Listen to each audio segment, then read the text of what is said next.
कैसे हो आप लोग। आज हम लोग पदार्थों का पृथक्करण यानी सेपरेशन ऑफ सब्सटेंसेस के बारे में जानकारी लेंगे, पढ़ेंगे।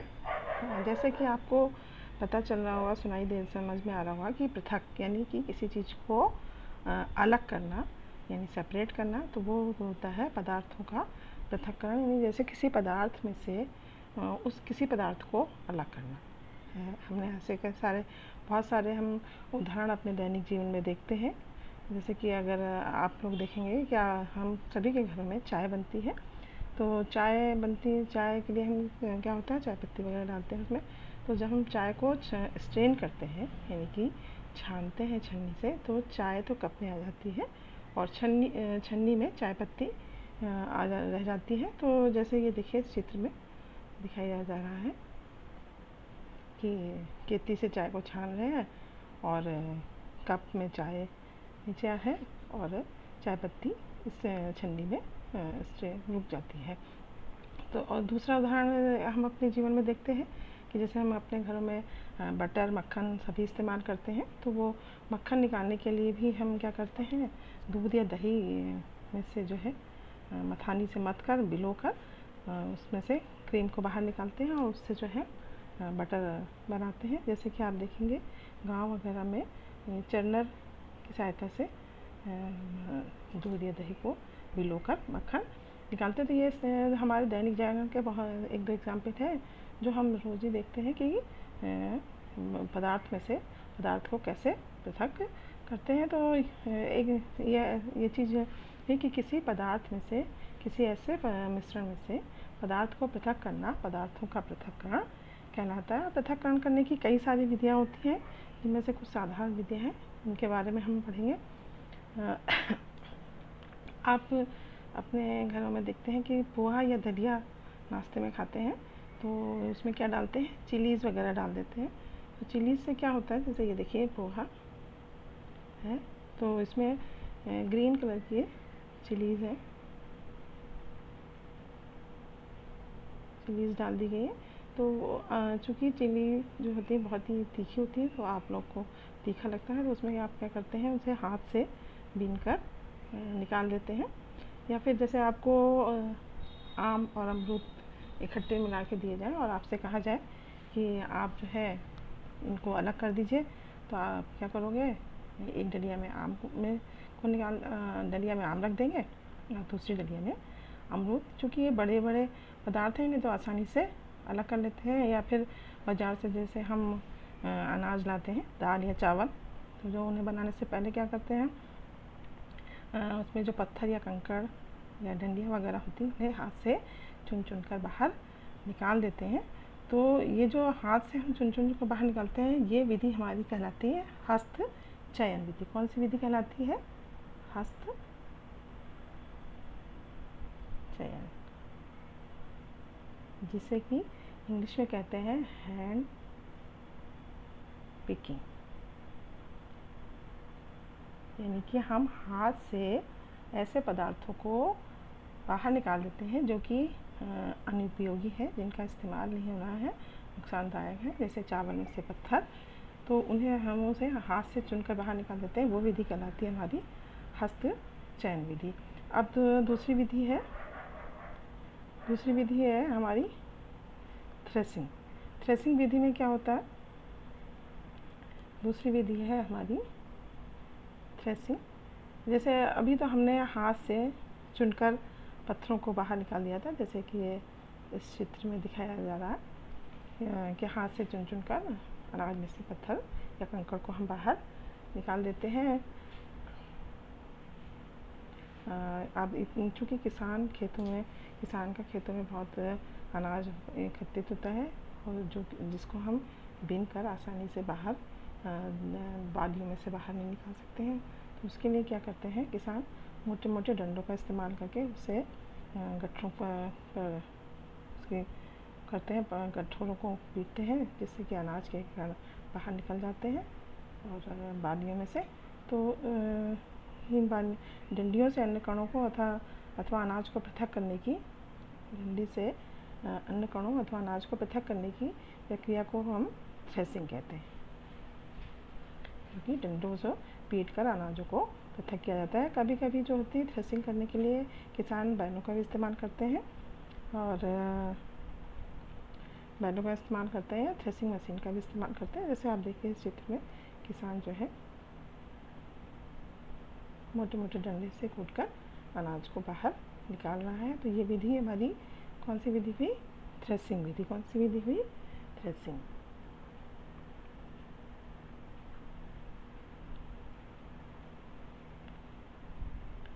अब थ्रेसिंग में क्या होता है कि जो है इसमें बालियों में बुरादा या सूखी पत्तियों के डंठल या भूस वगैरह शामिल रहता है। तो उसे अलग करने के लिए एक दूसरी विधि का प्रयोग किया जाता है जिसे कहते हैं निष्पावन विधि। इसमें क्या करना होता है? एक ऊंचे स्थान पर खड़े होकर हवा की दिशा में सूप में अनाज को रखते हैं और सूप को जो है कंधे से की ऊंचाई तक ले जाते हैं, और उसमें जो है हवा की दिशा में उसे करते हैं। तो उसमें भूस जो है दूर हवा के साथ दूर चला जाता है और अनाज के कण नीचे उनका ढेर इकट्ठा हो जाता है। तो जो ये भूस इकट्ठा होता है उसका किसान क्या करते हैं? अपने भैंसों को मतलब जानवरों को चारा खिलाने के लिए उसका इस्तेमाल कर लेते हैं। तीसरी विधि है हमारी चालन विधि, यानी कि सीविंग विधि, जिसे इंग्लिश में कहते हैं। चालन विधि में क्या होता है कि हम जैसे आटे से हम व्यंजन बनाते हैं, तो व्यंजन बनाने में हमें महीने आटे की ज़रूरत होती है। उसमें थोड़ा सा चोकर भी मिला होता है, तो इन या कुछ और औषधियाँ मिली होती है। दूर करने के लिए हम उसे छान लेते हैं छन्नी की सहायता से, जैसे कि देखिएगा इसमें चित्र में दिखाया। तो इसमें महीन कण गेहूँ आटे के नीचे आ जाते हैं और जो सुधियाँ है चोकर है ऊपर रह जाता है और हमें महीन आटा प्राप्त हो जाता है। इसी प्रकार आपने बड़े बड़े भवनों को बनते हुए देखा होगा अपने गांव में भी और शहरों में। तो उसके लिए क्या करते हैं किसान? बड़े बड़े छन्ने का इस्तेमाल कर लेते हैं जिसमें वो रेत को छानते हैं। देखिए ये है,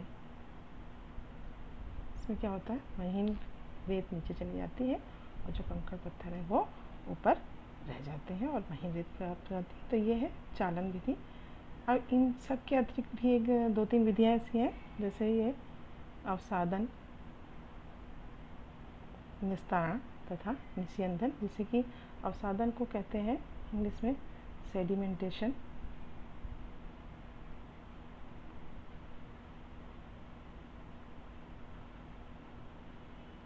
दूसरा है निस्तारण यानी डिकेंटेशन,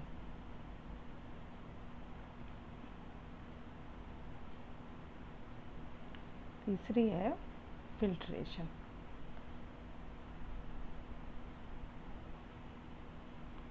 तो सेडिमेंटेशन विधि में क्या होता है कि जैसे हम बाज़ार से अनाज वगैरह लाते हैं तो उसमें धूल मिट्टी के कण मिले रहते हैं। तो अगर हम पानी में भिगोते हैं तो उसमें जो भारी कण हैं अनाज के कण हैं वो तो नीचे बैठ जाते हैं और जो धूल मिट्टी के कण वो पानी में मिल जाते हैं और पानी हमें कैसा दिखाई देता है?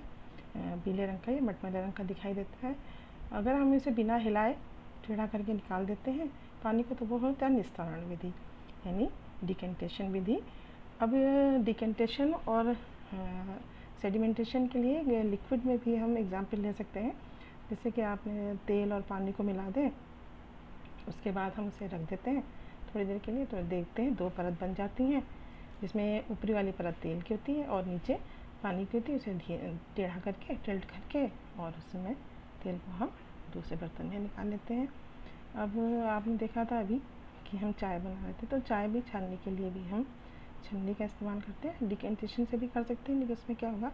चाय पत्ती के कुछ टुकड़े रह जाएंगे। तो इसके लिए हम क्या करते हैं?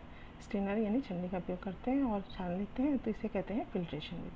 अभी आपने कितनी कितनी विधियाँ पढ़ी? एक हैंड पिकिंग,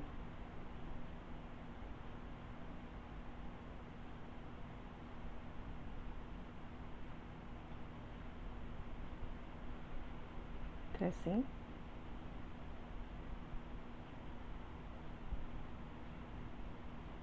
विनोइंग,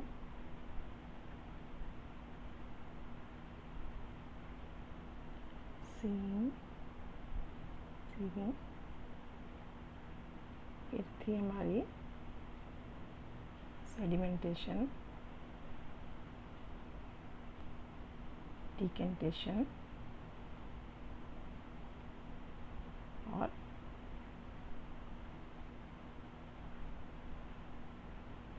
फिल्ट्रेशन।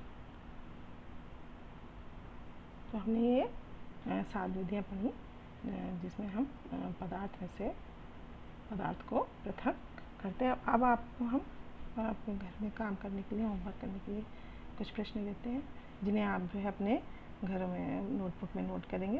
पहला प्रश्न होगा आपके लिए, पदार्थ के पृथक्करण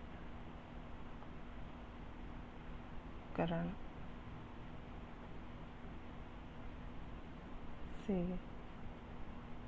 आप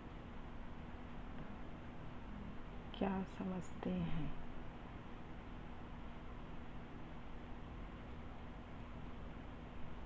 दूसरा प्रश्न है,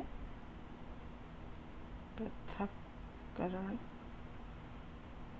की विधियाँ लिखिए।